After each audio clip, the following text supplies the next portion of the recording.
Ночью, ровно в 4 часа, 22 тысячи орудий внезапно ударили по вражеской обороне.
Good evening and welcome to the People's School for Marxist-Leninist Studies.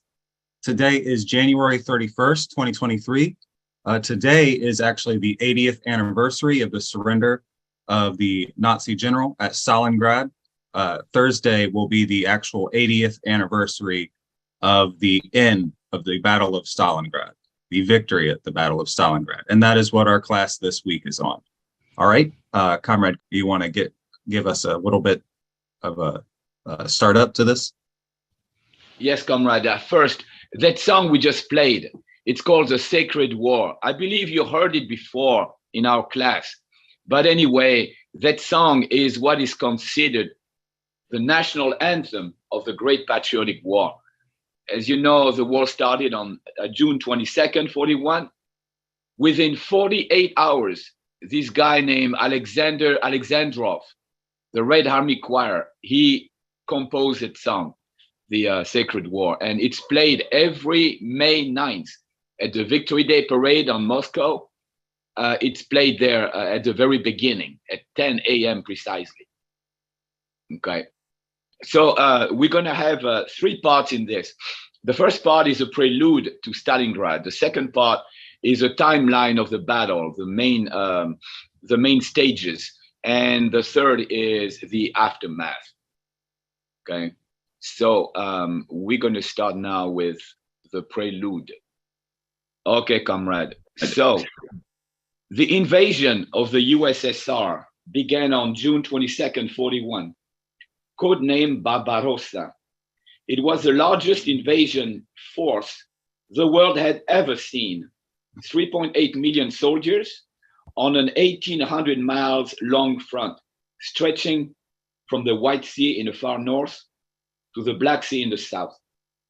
Hitler threw his entire force into the invasion all at once from the very first hour. Soviet defenses were powerless to stop it.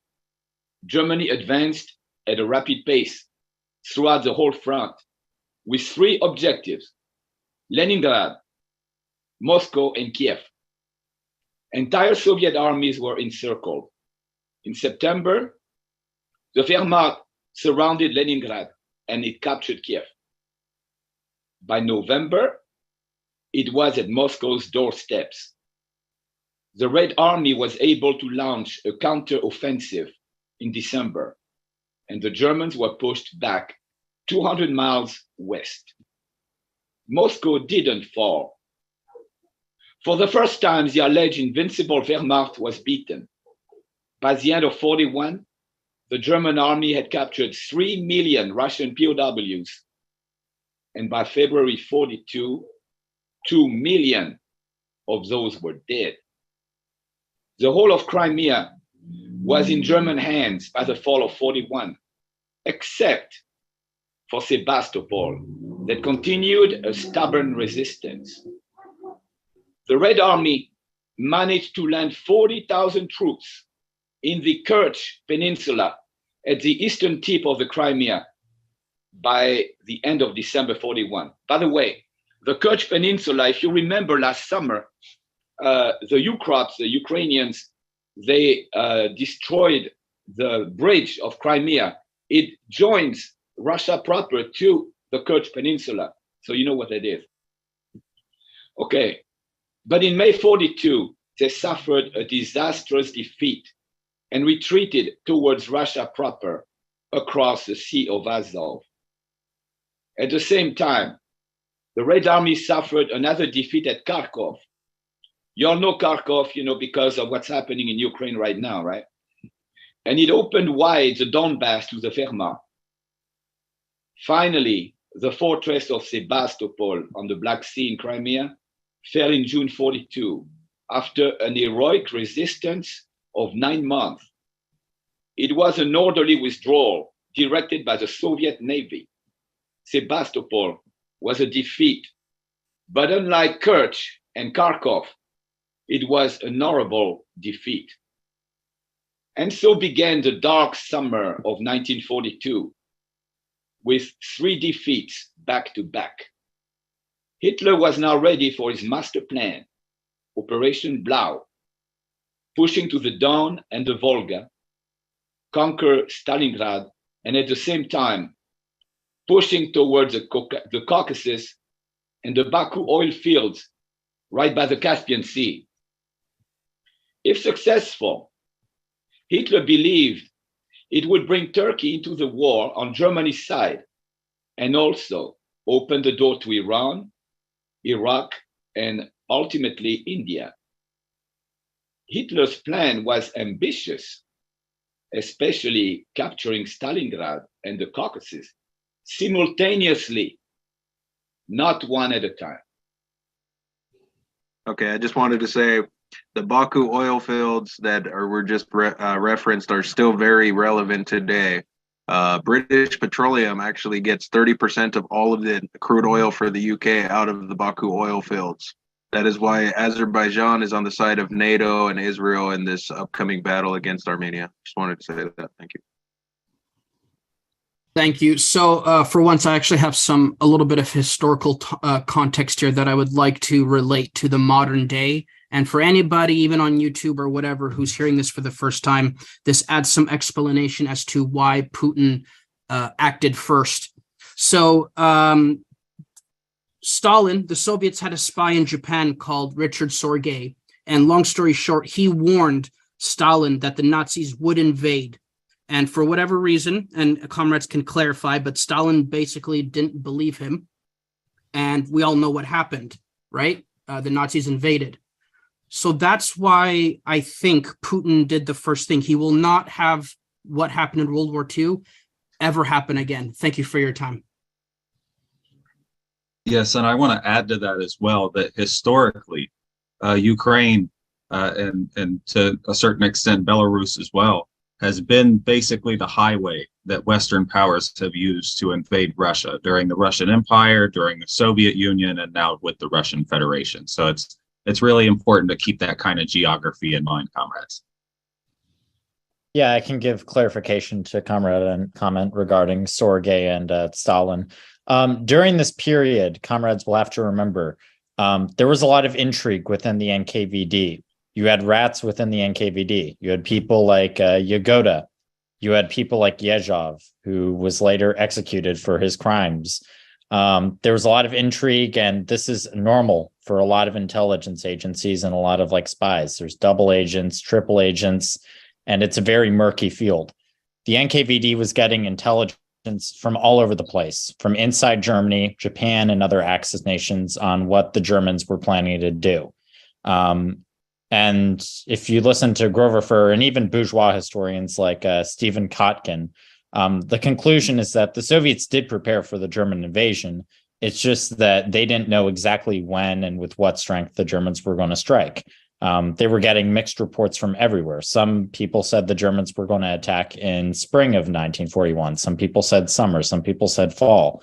And the Soviet Union, although it took heavy losses in the initial battles in the summer of 1941, those losses really did help ground down the German army. They prevented the Germans from basically using the logistical networks and the state and the roads that the Soviets built. And it really, the casualties that Germany took in 1941 were critical towards its loss in the end, with its lack of trained NCO officers. I also want to give context to what the Soviet Politburo thought, with the source being Felix Turev's interviews with Vyacheslav Molotov, Stalin's right-hand man. Long story short, the Soviets knew all the way up to the high command that the Nazis were attacking, and the moral of the story is that they were aware of it, but they could not trust the many sources that were coming in that blared the alarm saying that the attack was coming imminently or in this time or that time, because they could not basically jump the gun, activate and mobilize their armies to give the Nazis basically predisposition to attack, saying the Soviets are going to attack first. So Stalin and the Red Army had to sit on their hands, knowing that the attack was coming, not knowing when, but basically, be prepared for it, but not show that you're being for the border guards and for the leading armies. But it gave enough time for the Ural forces, the factories in the rear of the back lines in Siberia, to prepare. It gave the saboteurs all across the country, which, fun fact, apparently Putin's own family were a part of those saboteurs that torched countrysides and all of that to stop the Nazis from gaining any resources and their long retreat back. And more or less, even the Nazis themselves on the lower side. Seconds. And according to Steve Carell's, the Nazi general that wrote under a pseudonym, said that the Nazi lower command, the soldiers and the infantry, did not even know they're invading the Nazis. The Soviets, they thought they were going to march through the Ukraine to attack the British and surprise them in India. So when they launched the official attack, they said, holy shit, we're invading the Soviet Union, even though the generals in high command knew it. Just some added context to the political situation. There was always something that I found really interesting, but I don't think I'd be able to explain it. But I was going to ask, Comrade, could you please explain the Stalin line?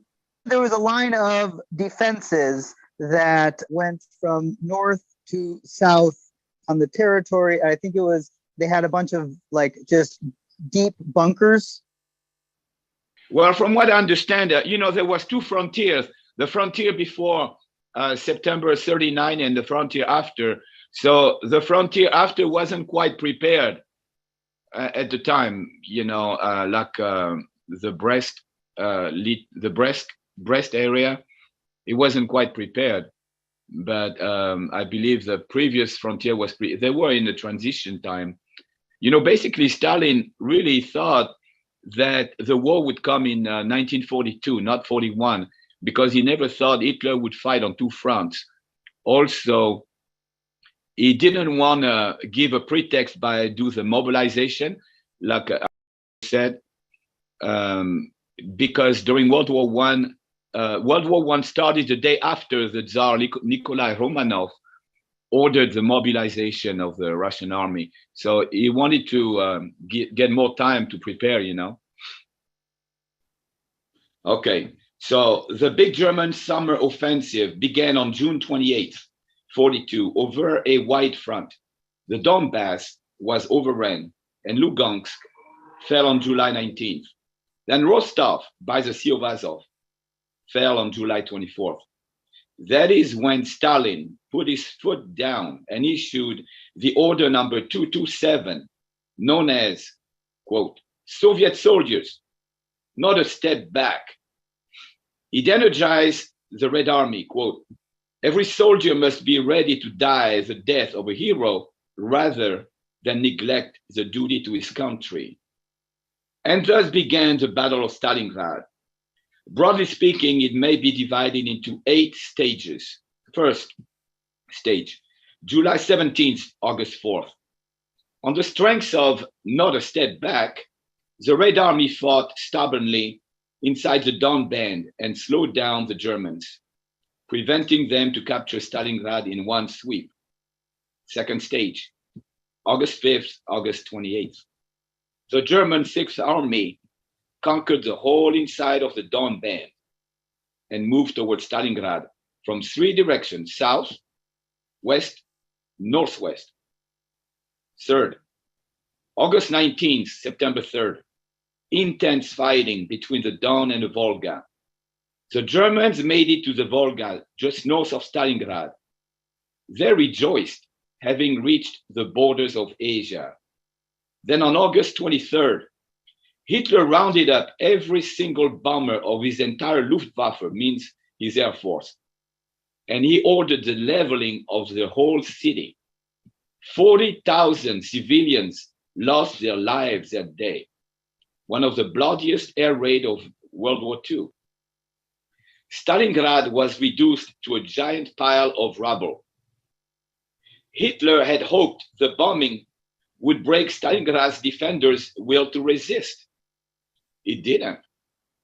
But what it did accomplish was to make the city an impossible terrain for tanks maneuvering. And it transformed Stalingrad into the ideal battlefield for close combat, street fighting, close quarters. Stage 4, September 4th, September 13th. The Germans were able to squeeze the Red Army from the north and the south. The 67th Soviet Army of General Chuikov was now surrounded and isolated from the rest of Soviet forces, with its back on the western bank of the Volga. The eastern bank of the Volga, the Asian steppe, was all under the Red Army's control. Day after day, night after night, reinforcements were coming in from the eastern bank of the Volga and immediately thrown into battle. Soviet artillery on the eastern bank was continuously pounding German positions right over the heads of the 62nd Army with the Katyushas.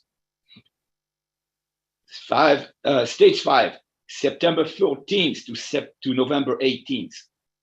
It marks the historical, legendary stage of the Battle of Stalingrad, the stage that set the defense of Stalingrad as one of mankind's greatest feat of heroism, if not the greatest.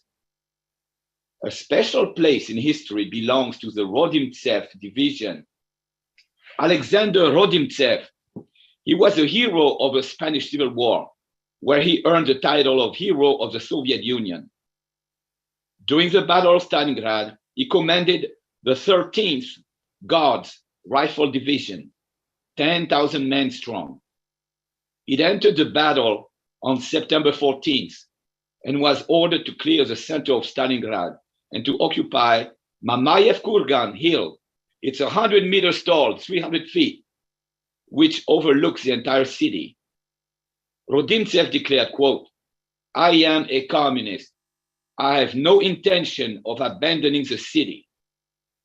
Within 24 hours of crossing the Volga, 3,000 guardsmen of the 13th Division had already died in combat.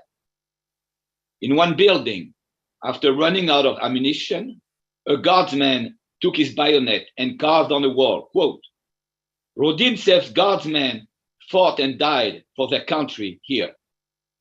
It can be said that Rodimtsev's guardsmen saved Stalingrad. Out of 10,000, 13 Rifle Division guardsmen who crossed the Volga, only around 300 survived. Rodimtsev was awarded his second title of hero of the USSR in 1945. Stage number 6, November 19th to December 11th, Stalin, Zhukov, and Vasilevsky conceived a master plan.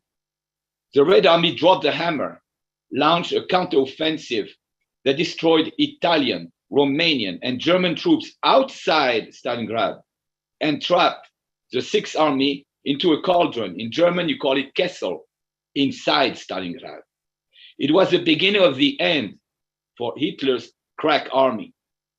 Stage number 7, December 12th to January 1st, the failed attempt of the Wehrmacht, it was a Manstein division army, to rescue the encircled Sixth Army, the enlargement of the ring around Stalingrad, and the final destruction of Italian Alpini, that's mountain troops, in the Don region. Stage number 8, the last stage, January 2nd to February 2nd, 1943, the agony of the Sixth Army and its final liquidation inside the Stalingrad cauldron, the Kessel. On January 8th, Rokossovsky offered Paulus a capitulation. It was rejected. On January 10th, the Red Army unleashed 7,000 guns and mortars on the Germans, who suffered enormous casualties. Another offer at surrender was rejected on January 17th. Okay, final assault began on January 22nd. Some German troops surrendered in groups, but at the same time, some Nazi fanatics killed their own wounded and sick rather than leaving them to Soviet soldiers. On the 30th, Paulus asked Hitler by radio for permission to surrender. The response was no. Instead, Hitler promoted him Field Marshal. He was a general until that day, with orders to resist until death. On a side note, Hitler added that no Prussian or German field marshal had ever surrendered in history. In other words, you can't be taken alive and you must commit suicide, else you would throw shame on Germany. Field Marshal Paulus capitulated the next day, the 31st. That's 80 years ago today. And what remained of the Sixth Army surrendered on February 2nd. Hello, everyone. Yeah, my comment will be directed towards the first round of discussion, but comes to a good time with the second part. And it's the following, that because we spoke about the preparations of the lead up to the Second World War, it was the following, is that Nazi Germany was armed by the Soviet Union because the Soviet Union of the 1920s did not produce things. They didn't have tractors, medical, no industry. And what the Soviet Union did is they worked with Weimar Germany, and they had a special tank school. They had a special chemical and artillery school. And they had a special infantry school where officers from Weimar Germany worked in the Soviet Union with Soviet soldiers, and the Soviet Union gained technical and scientific advancement, industrial advancement. And unfortunately, Germany rearmed itself, but the officers during World War II were actually classmates at these Soviet academies, these secret schools. And Berlin at the time was the most red city out of Moscow, so the Soviet Union unfortunately got burned on that project of trying to conquer Weimar Germany. But I wanted to comment on why is Stalingrad so important? Stalingrad is important for the following reason, is that the Soviet Union was fighting. They were fighting very hard 90 seconds. the whole time. I'm sorry, I'll finish. But Stalingrad was where the battle turned, where everything, they stopped going east and then they started going west. And Gennady Zyuganov said it best at the 100th anniversary of the Soviet Union. He said, Stalingrad, the Soviet Union was victorious not for any other reason but the Soviet system, the Soviet socialist system, not General Winter, not... Well, at the same time, it's very important that we dedicate and, spread knowledge in the West and in America about this battle. Understand that this battle was hell on earth. for both the Soviet citizen and German soldiers. The Germans called it Der Rattenkrieg, meaning the rat war. People were fighting at such close ranges. Sometimes people would be fighting on different floors of the same building. You'd lob a grenade into a room, spray it with the submachine gun. This was a battle that was hell on earth. Soldiers would use entrenching tools, sharpened entrenching tools, when they ran out of ammunition to fight each other. And this, it honestly reminds me of what's going on in Bakhmut as we speak. There's a very intense battle going on there that's critical toward the front in Ukraine. The casualties, like at Stalingrad and Bakhmut, are very brutal on both sides. I think it's important that we draw a comparison and really look deeply at like just how lucky we are today to not have gone through what our comrades in the Soviet Union had to do to defend their motherland. Thank you, comrade. And I just want to add to that two things. The fact that it's very, alarming that there wasn't a fascist advance towards, Stalingrad in almost 80 years. Now we see one again with the Ukrainian fascists backed by NATO expanding in Russia's direction and fighting them in the east of Ukraine. It's very alarming that we're back at that kind of place in history again. Yes, I just want to have a little note on one thing that's overlooked. One of the things that softened up the Germans, because they really occupied about 90% or 95% of Stalingrad, even in the rooms. But one thing they did not know is that the Soviet Union had laid out, they charted out the entire Stalingrad, all by grids, and they knew where everything was. And what they did is they had a lot of rocket launchers, multiple rocket launchers. They invented them, and they were on wheels. And there were certain overhangs in certain parts of by the Volga. And of course, this was 1940s. This was not today, where they have modern spy techniques or spy planes. And what they did is they would roll out in the middle of the night these rocket launchers, set the parameters for certain areas where Germans, of course, were resting and sleeping in many of these buildings, and just launched the rockets towards a certain area. They slaughtered thousands of Germans, and during the day, the Germans, even when they flew planes overhead, they couldn't see any of these rocket launchers. And at night, they did the same thing, and they did that again for some days before they reinvaded. The Soviet Union then reinvaded to take back Stalingrad. But by then, they had also softened up the troops, and the Germans never knew what hit them on that. Thank you. The Order 227, what is controversial, and if you watch all this stupid Hollywood movie shit about Stalingrad, you'll see that the blocking detachment where they shoot their own soldiers, the Soviet armies that is, okay, there was only 700 soldiers who were shot by the blocking detachment. But the blocking detachment was really good because it reinforced discipline. And it was welcomed by every single soldier of the Red Army, except the real traitors and cowards. And they got what was coming to them to begin with. All right, thank you, comrade. And I remembered what I wanted to say on the second part of my comment now, was that remember the section where it talks about Hitler bombing Stalingrad, the bombing of Stalingrad. 40,000 people died in a single day.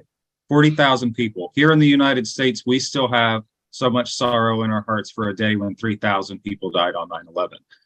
Imagine how many 9/11s that was in one day.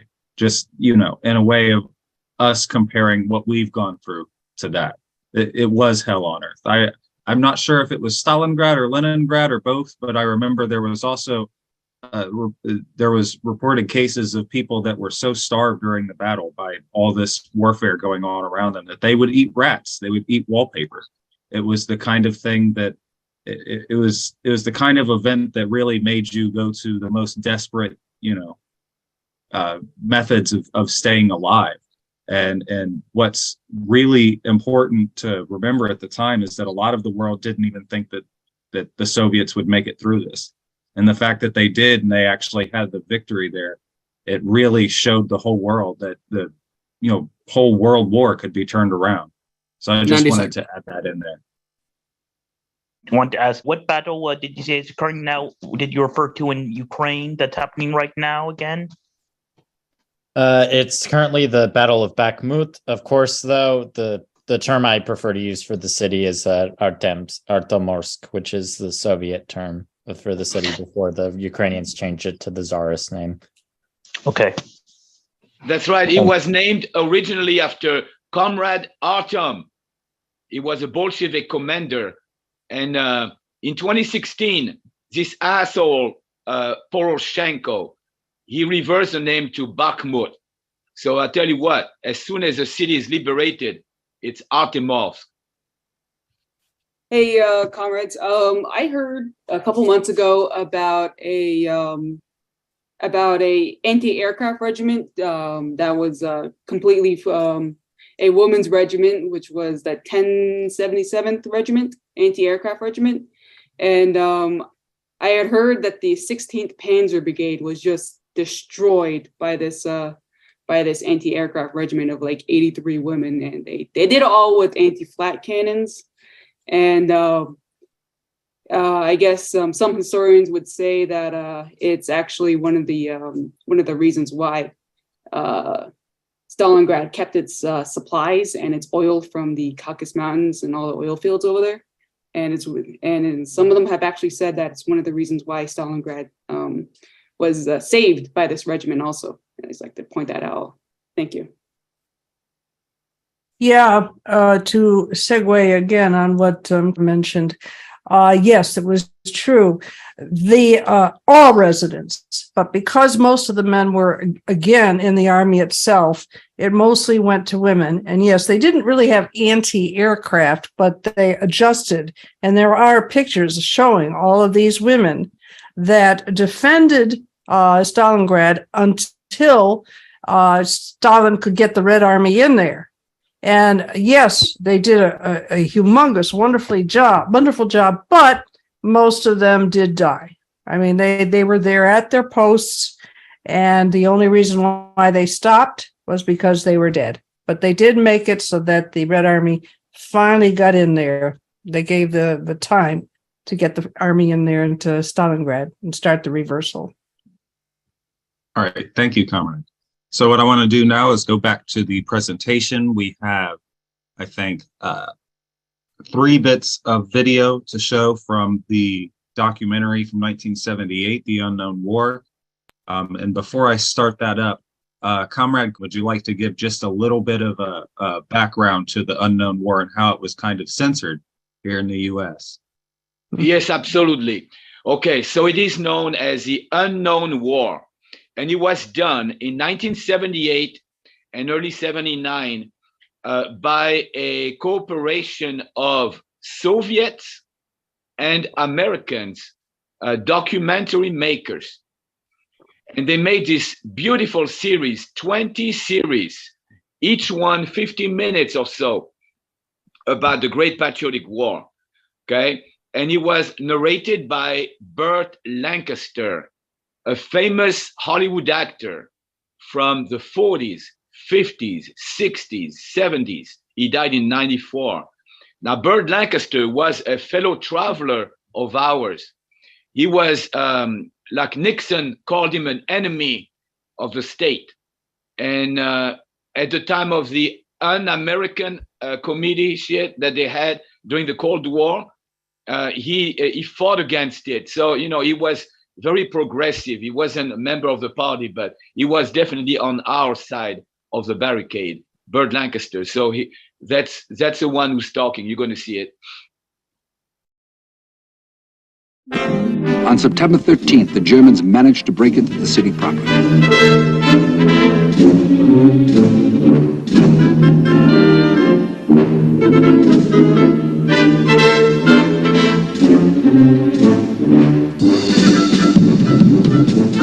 They were jubilant. Stalingrad seized.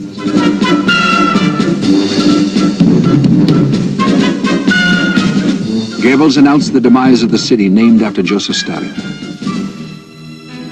And medals were struck for the victors of Stalingrad.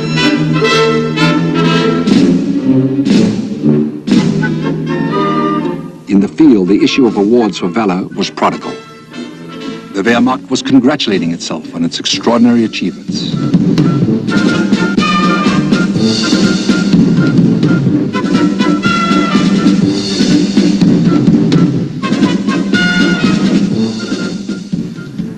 They even started to build a new railroad, not realizing that the real Battle of Stalingrad had not begun.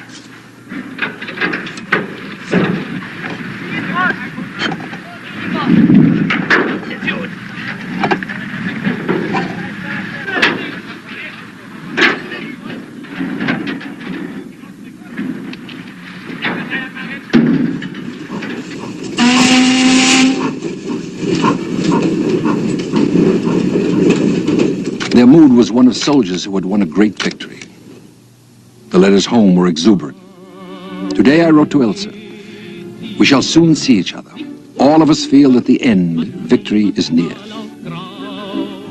For many of them, the end was very near.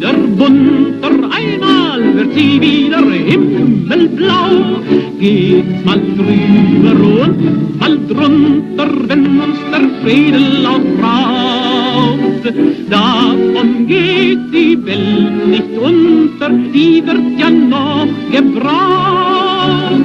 Davon geht die Welt nicht unter, die wird ja noch gebraucht.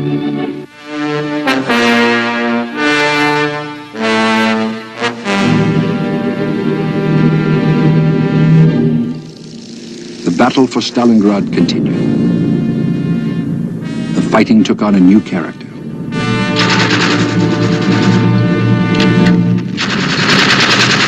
Whereas previously the course of a campaign could be measured in miles, in Stalingrad progress was measured in yards.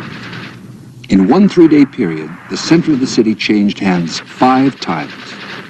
The front line was behind every pile of rubble.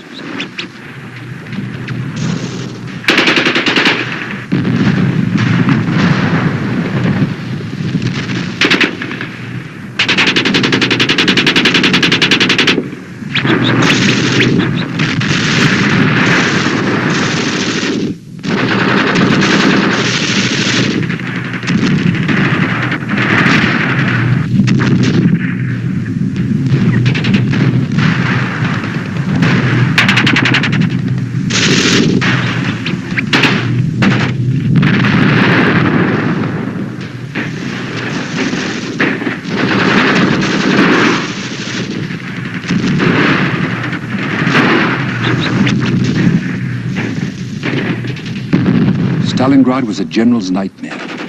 The streets had been so crated and filled with debris that tanks could not maneuver.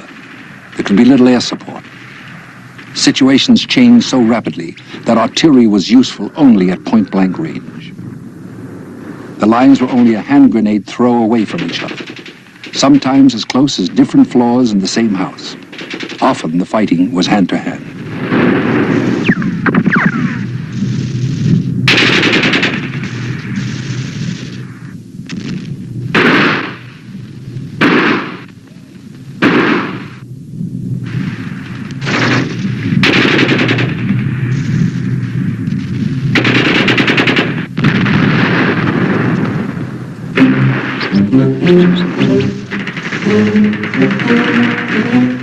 It was a kind of warfare that put a premium on individual skills, quick eyesight, steady nerves, the will to fight and kill. It was unlike any other great battle that had ever been fought.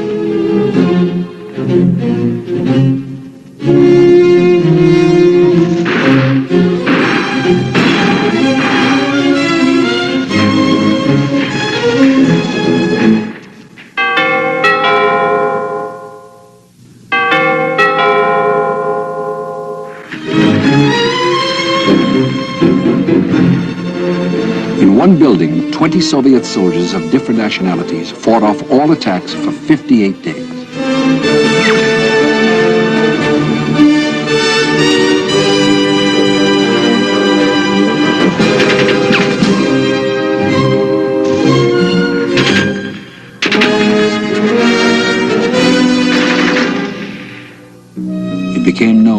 Pavlov's house.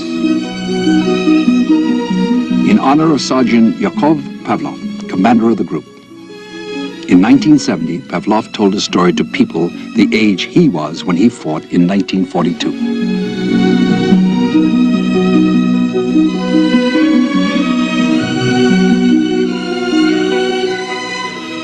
Ivan Afanasyev fought shoulder to shoulder with Pavlov. He was blinded in the war, but doctors recently restored his eyesight. Вот это здание мельницы, Тамара. Here's the mill, Tamara. The fighting was particularly hard here. The Nazis repeated their attacks for days, and we had to hold out on this bank of the Volga.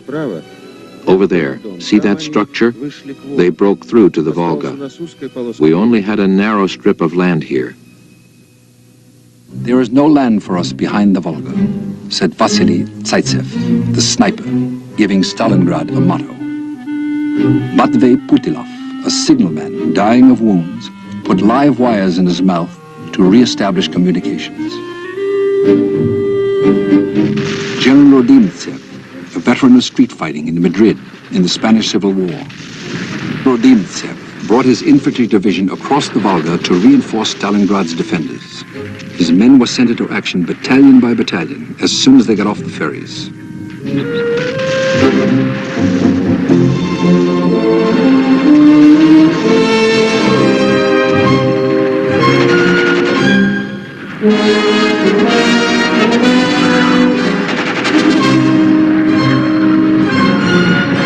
General Chuikov's 62nd Army was becoming a legend. A German lieutenant wrote, "The front is a corridor between burnt-out rooms. It's the thin ceiling between floors. There's a ceaseless struggle from noon to night.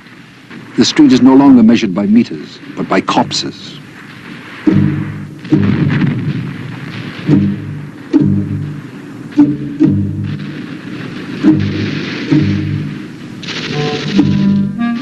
When September began, a German diarist had written, "Are the Russians really going to fight on the very bank of the Volga? It's madness." At the end of October, he was writing, "The Russians are not men, but some kind of cast iron creatures. They never get tired and are not afraid of fire."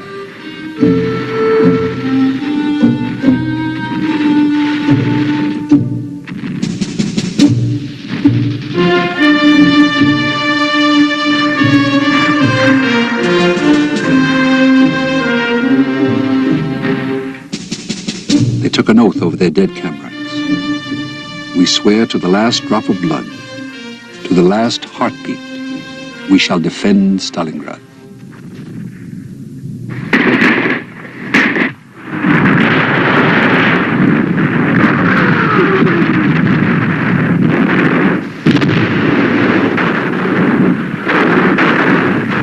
By the end of October, the city was cut in half.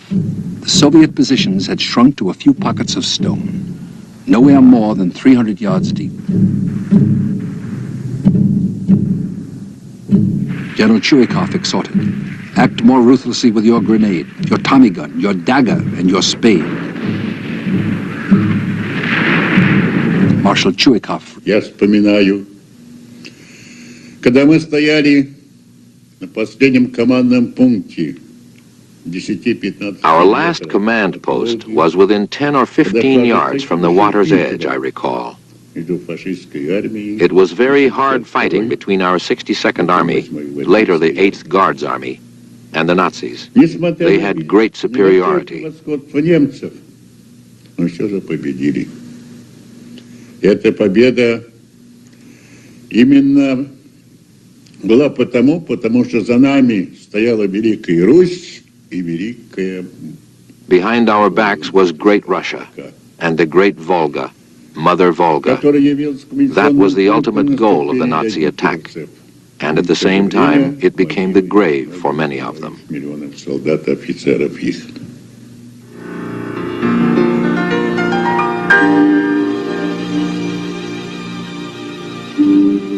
Mother Volga, a symbol of Russia's will, the river of her people's poetry, and a source of their wealth.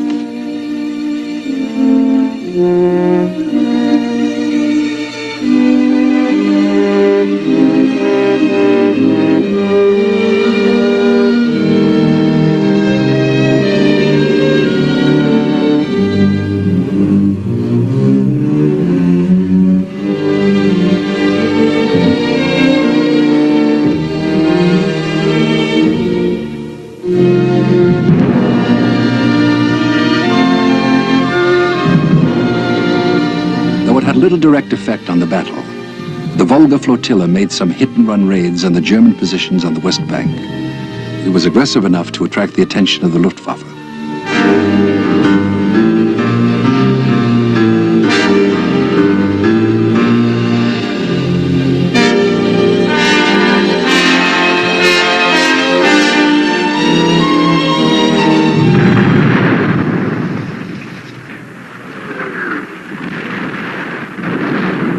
Some of the defenders of Stalingrad were Soviet Marines. One German wrote of their fighting qualities. If all the buildings of Stalingrad are defended like this, then none of our soldiers will get back to Germany.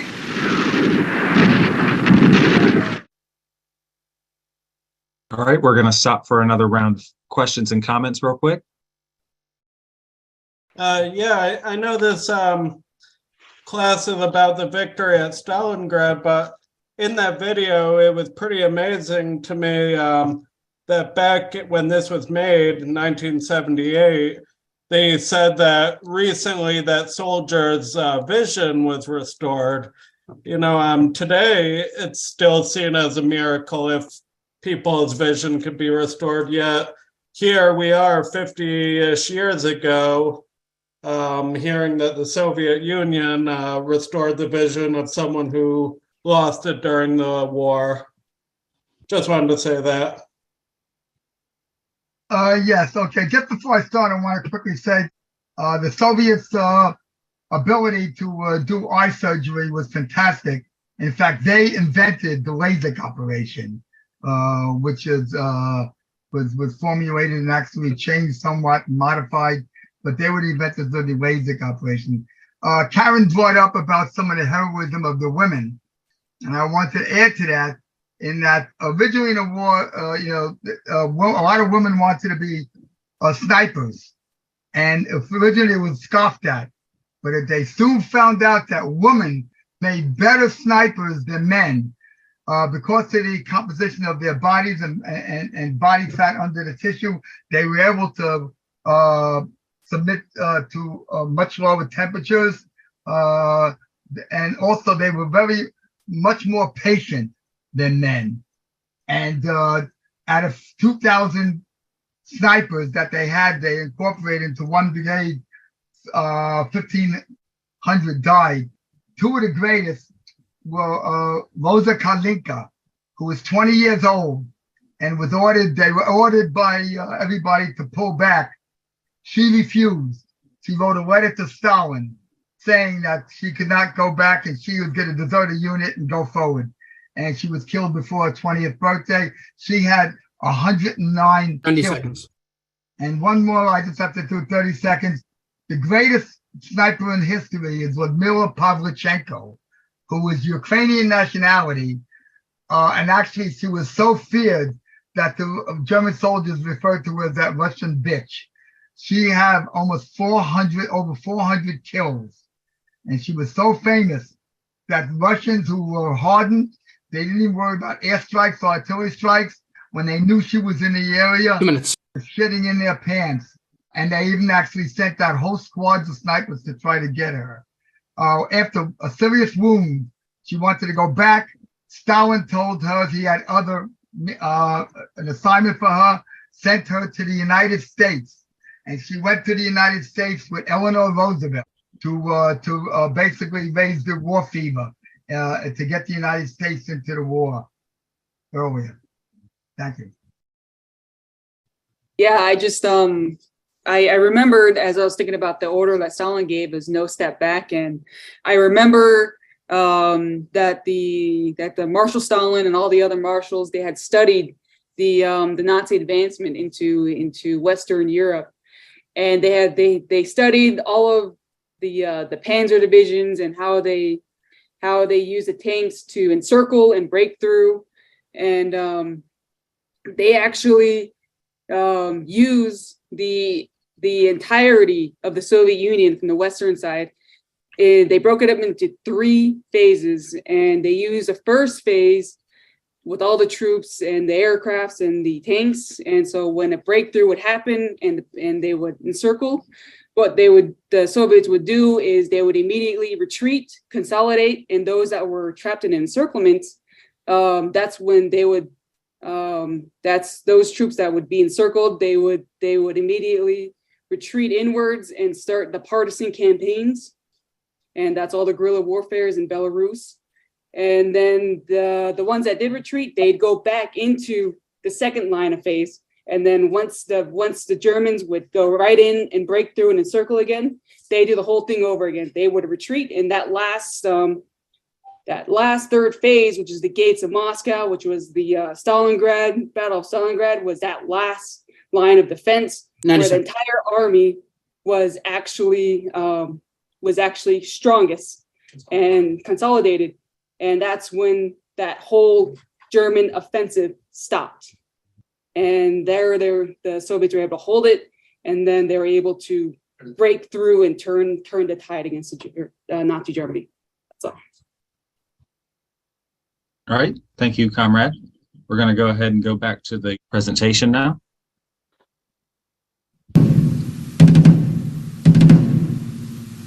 The end of the Stalingrad battle was also observed in Berlin. Like some gigantic firestorm, the battle had sucked into it whatever came near it. 800,000 men had died. Under the Russian counterstroke, the German armies in the south had only just escaped annihilation.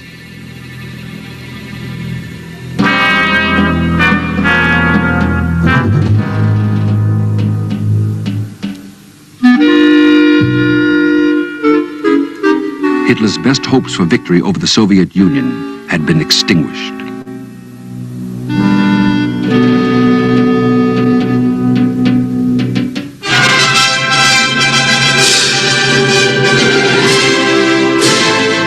In Stalingrad itself, they began the long road of recovery. But first they congratulated themselves. The Nazis and their allies had lost 5 armies, a quarter of the enemy's strength on the Eastern Front. Stalingrad knew it was an inspiration to all who fought against Hitler.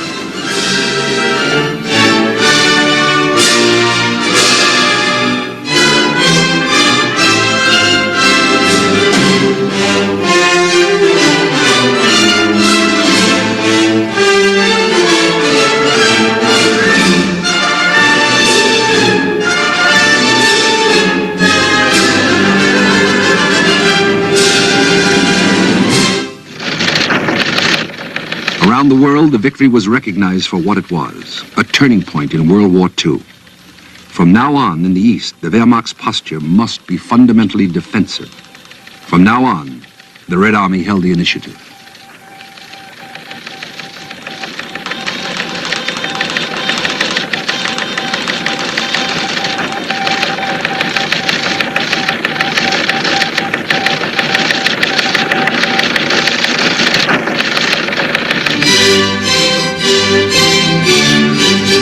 In the Kremlin, Ambassador Harriman presented Stalin with a commemorative scroll signed by President Roosevelt on behalf of the American people. It designated Stalingrad the turning point of the war.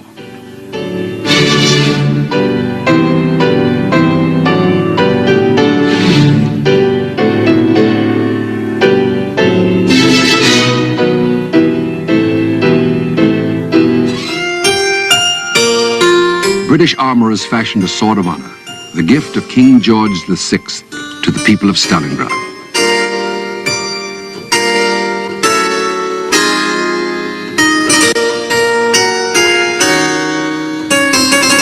Churchill presented it to Stalin at the Tehran conference.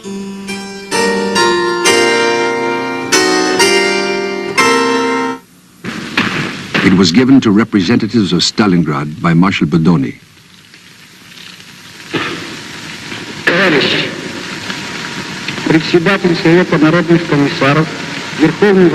Comrades, the President of the Council of People's Commissars, the Supreme Commander-in-Chief of our Soviet Union, Comrade Stalin, has asked me to give you the honor sword, the gift of the British King George VI to the citizens of Stalingrad to honor the heroic defense of the city.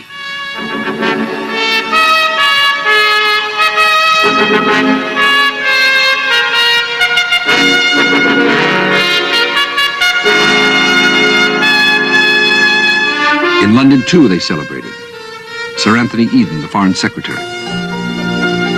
Never in all its long, proud history has the German army sustained such an unmitigated disaster as the Red Army has inflicted upon it in the Battle of Stalingrad.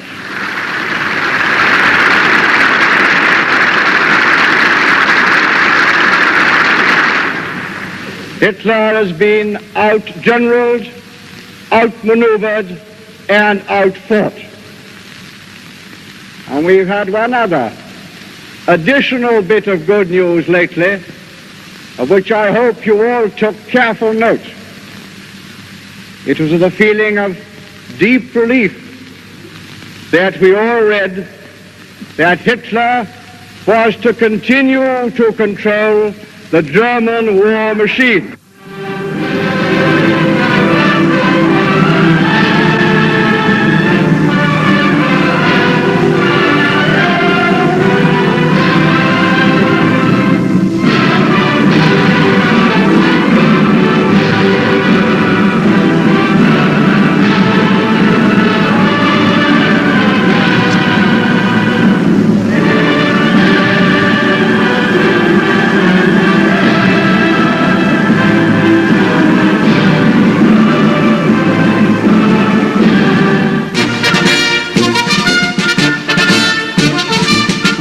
The defenders of Stalingrad, the victors of Stalingrad, rested briefly and then moved on, towards the front, by now well over 100 miles to the west. They would fight in other battles, but none as hard as the one they had just finished.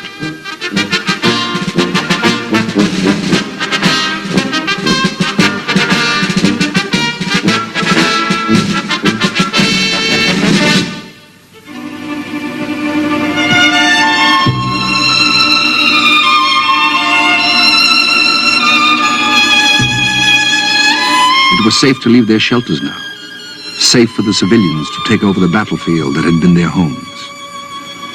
There was not much left that was familiar.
At the Tehran conference, Churchill suggested to Stalin that the city should be left just as it was, a terrible monument forever.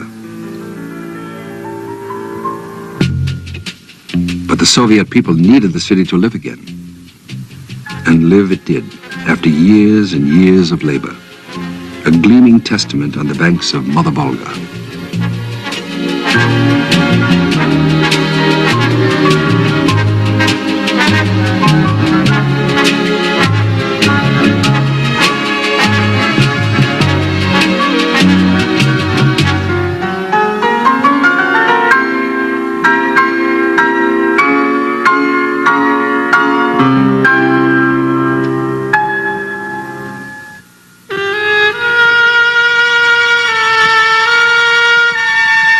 They were the children of war, many without homes, without families, all security stripped from them by the rake of battle. Alone, silent, uncomprehending.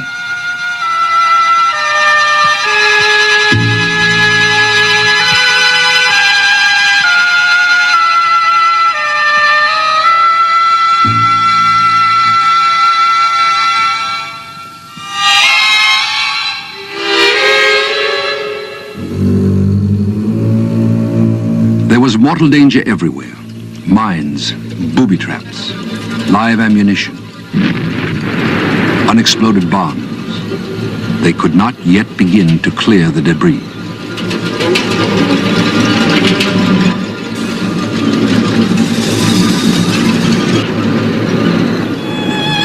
They warned each other to give things time to recover.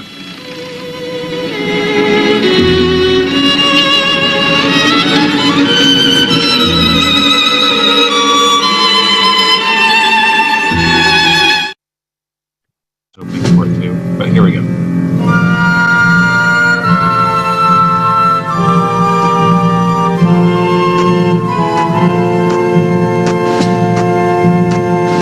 "25 years after the Battle of Stalingrad, the Soviet people unveiled their monuments to it.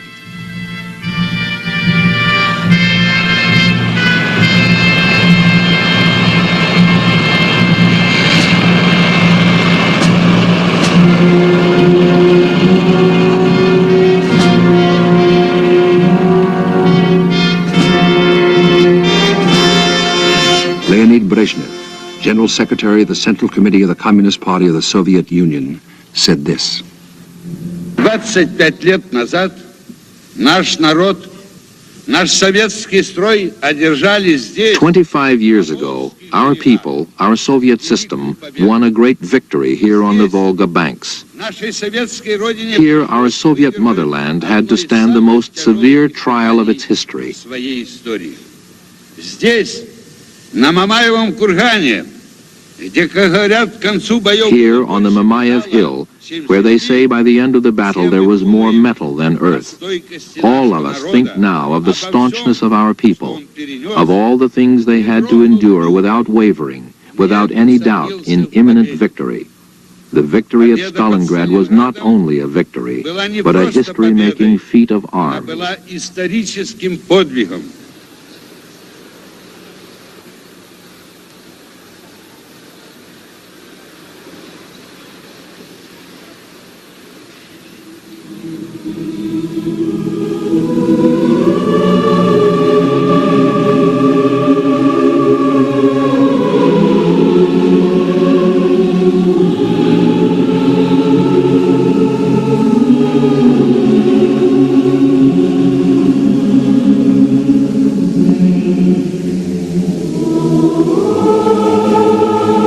So they remember the people of Russia.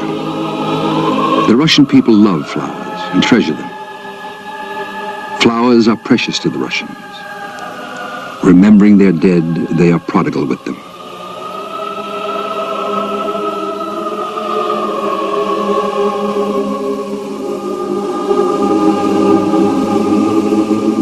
On the monuments of Stalingrad, cut forever in stone, there are, some say, 1 million names. Each is the name of one brave man or one innocent child who left others. All right, and then there's one more video that we have here. This is from National Geographic, but this is just a short 2-minute video talking about the story behind this statue in the Soviet Union, which is twice the size of the Statue of Liberty here in the United States. Мы сражались для этого. А сейчас должны, конечно, не забывать. It has the scale of America's National Mall and the seriousness of Pearl Harbor. Combine them, and that's what it feels like to visit Mamayev Kurgan, the memorial complex for the Battle of Stalingrad. Over 1 million Russian soldiers fell here. It is a place of healing for veterans, the city, and the entire country. The heart of the complex is the immense statue Motherland calls nearly twice as tall as the Statue of Liberty. Its power lies not only in what is seen, but also in what lies beneath. Below its base lay the remains of nearly 35,000 unidentified soldiers. Its staggering size represents not only the huge price paid by the Russian people in the war, but also its enormous meaning in every Russian's heart. Это Родина-мать. Это действительно, гордость придает. Mamayev Kurgan isn't just a place of mourning, it's also one of hope. Entering the Hall of Warrior Glory feels like stepping into a memorial service. The hand stretching from the ground carries the flame of peace from the fallen to the future generations. Both of my grandfathers fought in World War II. Although I found my visit to Mamayev Kurgan emotionally difficult, it is one I will never forget.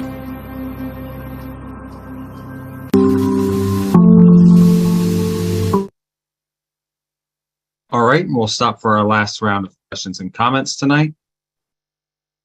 A fun thing or an interesting thing to note, the German general who surrendered at Stalingrad, General Friedrich von Paulus, in Soviet POW, he would later actually become anti-Nazi, and he joined an organization that was set up by German POWs and officers called the National Committee for a Free Germany. And this committee was set up by both German Wehrmacht POWs in Soviet captivity and also German communists. And Friedrich von Paulus would actually return to not West Germany. He actually died in East Germany, and he lived the rest of his life in East Germany. So I found that, and I found this out by looking into some history. But it's interesting what happened to a lot of, not all German POWs, kept with their fascist loyalties. A lot of them joined the National Committee and played a really big part in rebuilding the German Democratic Republic. Yes, if you also want to speak about Field Marshal von Paulus, a little fun fact is that the Nazis actually tried to offer Stalin's own son Yakov, his firstborn, in exchange for the Field Marshal von Paulus and Stalin. They paint him historically as somebody as being heartless in this exchange because he said, "I will not trade a marshal for a lieutenant."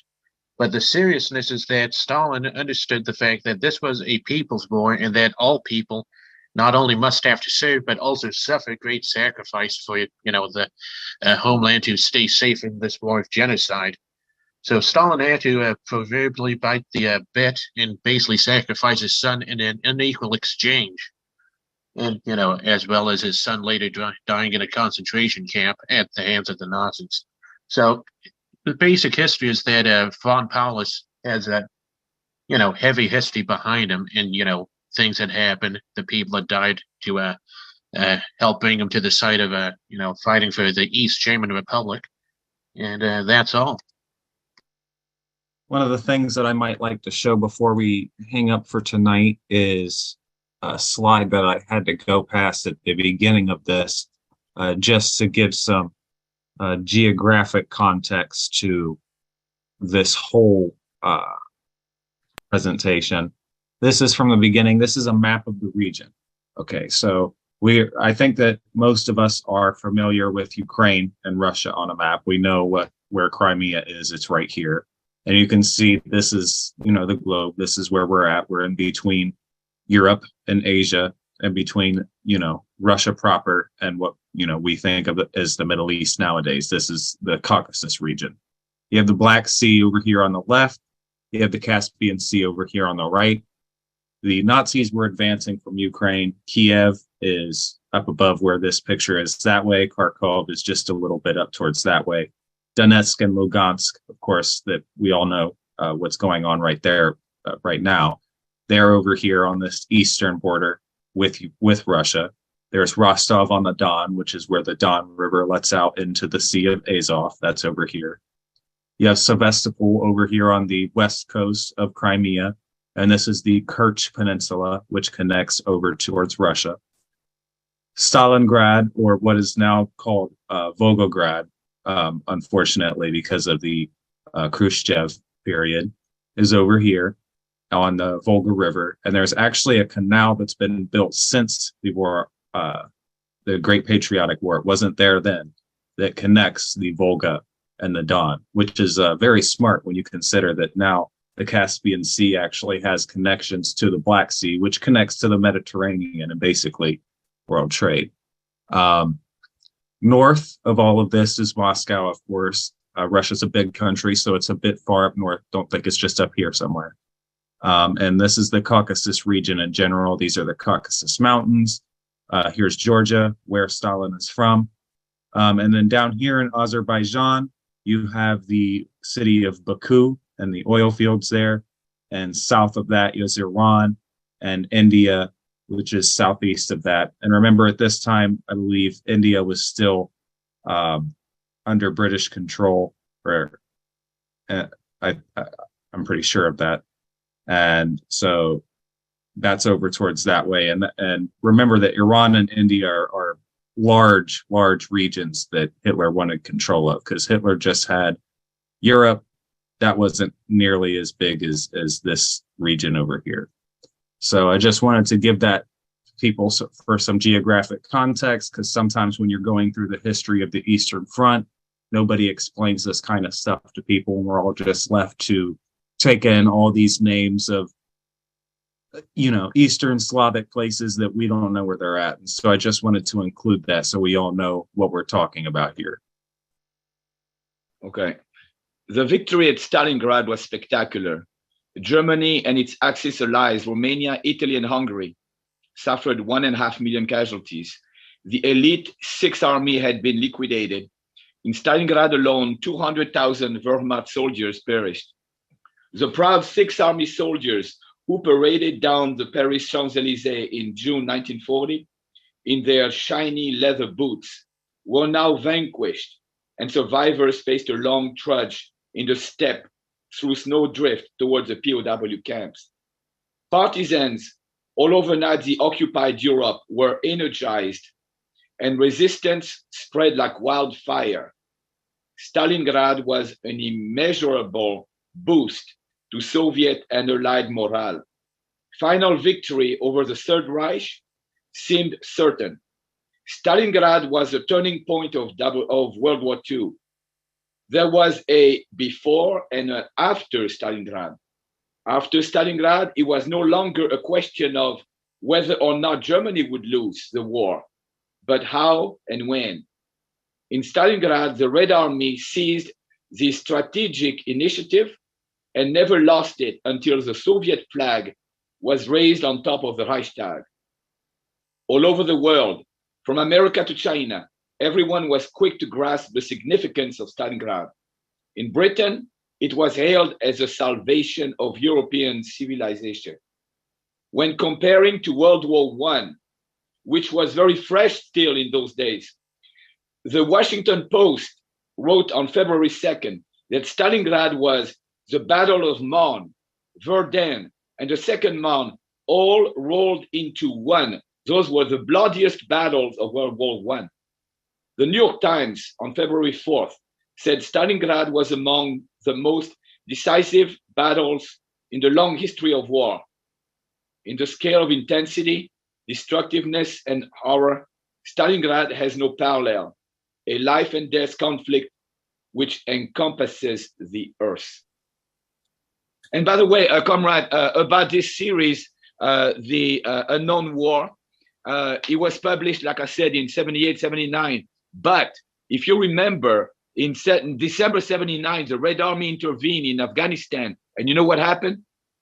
The US canceled all this. That's why it became unknown. And personally, I never knew about it until last week when I found out about the unknown war that became unknown. All right, thank you, Comrade. And Comrade General Secretary Angelo, would you like to give an ending statement for the class? Yes, how's everybody doing, first of all? When I lived in the Soviet Union in 1976, I visited that area with that big statue, and it was very solemn. There's a flame there for burning, and people, it's very interesting. When everybody got married in the Soviet Union, they went to a World War II, big World War II monument to take a picture with their wedding clothes, their wedding dresses. And that was a custom. That's how much it was embedded into people's minds of what they lost. Every family lost somebody, every family. And this country at the time, we were protected by the Atlantic Ocean and the Pacific Ocean. We really never had any problems here as far as destruction from foreign invaders. As far as the Soviet Union is concerned, those young comrades who had never had a chance to visit or see the Soviet Union, you missed a thing for the lifetime. And right now, the Soviet Union doesn't exist. And Stalingrad is called Volgograd. Everyone should keep an eye on that. There are going to be new attempts again to bring back the name Stalingrad officially and get rid of the name Volgograd, which came out of the attacks on Comrade Stalin during the Khrushchev period. So keep an eye on what's going on there and watch. And of course, more important, right now, what's going on with fascism in the Ukraine. 2014, the fascists struck again. Only this time they had the help of the United States government. They take out tax money and they're giving actually billions to these people, to these fascists. And they are fascists, don't kid yourself. And the American people don't know about it. It's tough.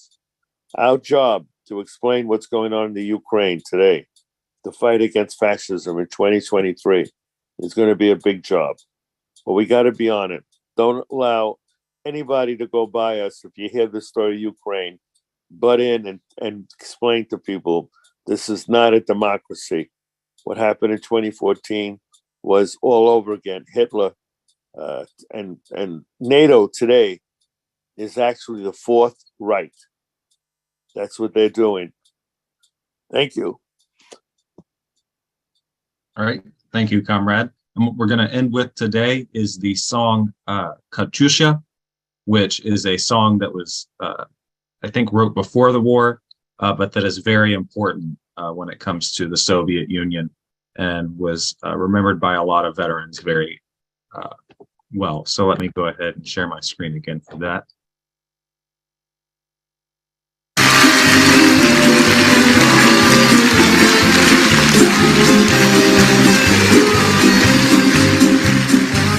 Расцветали яблони и груши, поплыли туманы над рекой. Выходила на берег Катюша, на высокий берег, на крутой. Выходила на берег Катюша, на высокий берег, на крутой. Выходила, песни заводила про степного сизого орла, про того, которого любила, про того, чьи письма берегла, про того, которого любила, про того, чьи письма берегла.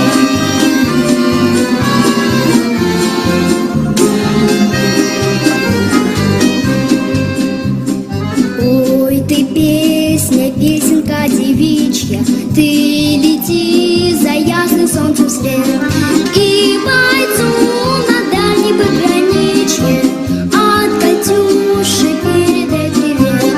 И бойцу на дальней пограничье от Катюши передай привет. Пусть он вспомнит девушку простую, пусть услышит, как она поет. Пусть он землю бережет родную, а любовь Катюша сбережет. Пусть он землю бережет родную, а любовь Катюша сбережет.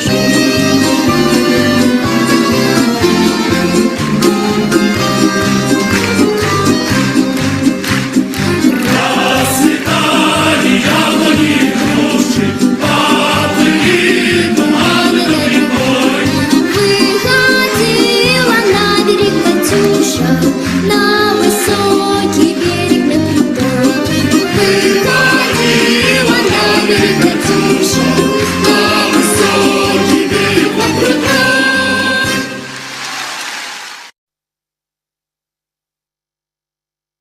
All right. Thank you for coming, comrades, and have a great night.